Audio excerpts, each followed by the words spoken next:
Shalom, selamat pagi Bapak Ibu dan saudara-saudara yang dikasihi Tuhan, para pendengar Blessing Morning yang setia. Sungguh kita bersyukur oleh karena kasih setia Tuhan yang senantiasa menyertai kita setiap saat dalam kehidupan kita ini. Sehingga sampai pada pagi hari ini pun kita diberikan waktu untuk kita mendengarkan firman Tuhan yang akan memberikan terang bagi jalan kita. Firman Tuhan pada pagi hari ini terdapat di dalam Injil Lukas pasal 15 ayat pertama, kedua, dan ketujuh. Nanti Ibu Emma akan membacakan ayat-ayat ini. Lukas pasal 15 ayat 1, 2, dan 7. Para pemungut cukai dan orang-orang berdosa biasanya datang kepada Yesus untuk mendengarkan Dia. Maka bersungut-sungutlah orang-orang Farisi dan ahli-ahli Taurat. Katanya, Ia menerima orang-orang berdosa dan makan bersama-sama dengan mereka. Ayat 7. Aku berkata kepadamu, demikian juga akan ada sukacita di surga karena satu orang berdosa yang bertobat, lebih daripada sukacita karena 99 orang benar yang tidak memerlukan pertobatan. Amin. Terima kasih Tuhan Yesus, setiap hari kami boleh mendengarkan pengajaran firman Tuhan dan apa yang Tuhan Yesus lakukan ketika Engkau melayani manusia di bumi ini. Berkatilah kami dengan firman-Mu supaya kami boleh mengerti betapa besarnya kasih Tuhan Yesus kepada orang-orang yang berdosa. Dalam nama Tuhan Yesus kami berdoa. Amin. Renungan firman Tuhan pada pagi hari ini saya beri judul Yesus Mencarimu. Di zaman Tuhan Yesus, orang-orang berdosa itu seringkali dikategorikan dengan para pemungut cukai dan wanita-wanita yang asusila. Dosa di zaman itu tidak banyak ragam seperti halnya dosa di zaman sekarang. Di dalam Alkitab tidak menyebutkan banyak ragam daripada dosa yang biasa disebutkan di dalam Injil. Tetapi yang penting di sini, fokus daripada pelayanan Tuhan Yesus itu adalah berkumpul dengan orang-orang berdosa yang datang kepadanya. Dan yang luar biasa di situ dikatakan orang-orang berdosa biasa datang kepada Yesus untuk mendengarkan Dia. Namun hal ini menjadi suatu kejijikan bagi orang-orang Farisi atau para guru Taurat dan imam-imam. Mereka merasa diri mereka sudah benar dan suci, sehingga mereka tidak menyukai sikap Tuhan Yesus ini. Dalam ayat-ayat selanjutnya, Tuhan Yesus menceritakan sebuah perumpamaan tentang domba yang hilang.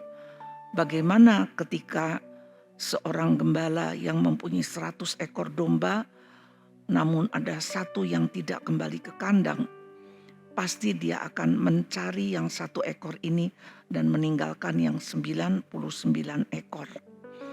Di sini Tuhan Yesus mau menunjukkan bahwa satu orang yang hilang itu amat berharga bagi Yesus.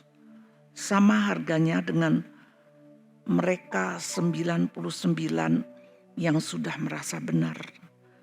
Dengan demikian, apapun dosa yang telah dilakukan oleh seseorang, sehingga mereka terhilang jauh dari Tuhan, hidup dalam kegelapan.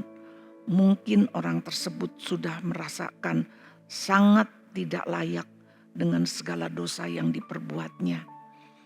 Mungkin ada orang yang sudah berkecimpung begitu dalam di dalam berbagai-bagai jenis kejahatan dan dosa.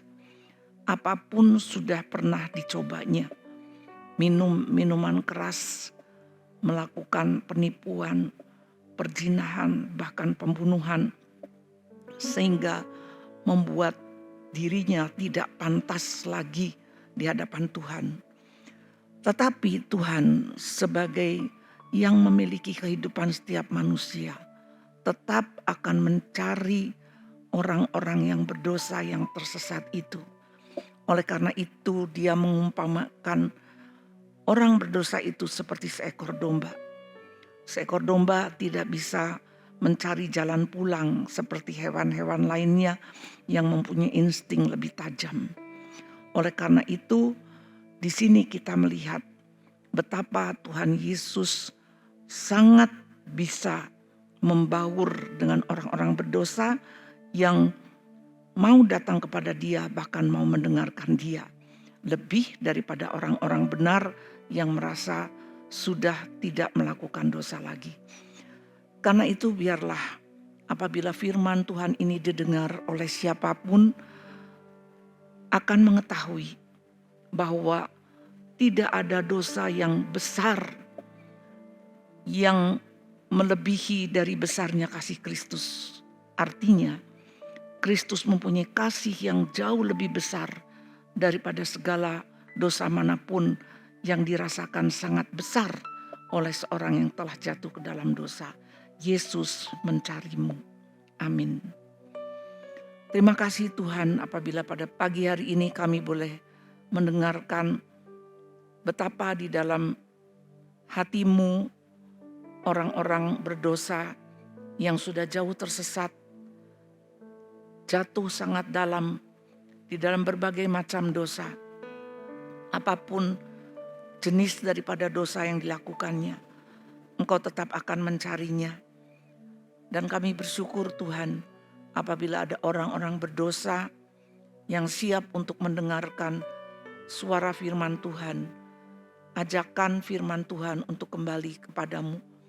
Kiranya pada pagi hari ini melalui renungan Blessing Morning ini, apabila ada orang yang sedang gelisah dalam keberdosaannya, Tuhan akan mengetuk hati mereka untuk kembali kepadamu. Biarlah firman ini boleh menerangi setiap orang yang mendengarkannya. Dalam nama Tuhan Yesus Kristus kami berdoa. Terimalah berkat Tuhan. Tuhan memberkati engkau dan melindungi engkau. Tuhan menyinari engkau dengan wajahnya dan memberikan engkau kasih karunia. Tuhan menghadapkan wajahnya kepadamu dan memberikan engkau damai sejahtera, rahmat dan anugerah dari Allah Bapa, kasih dari Tuhan Yesus Kristus, dan persekutuan di dalam Roh-Nya yang kudus senantiasa menyertai saudara sampai selama-lamanya. Amin. Selamat pagi, selamat bertugas, Tuhan Yesus memberkati.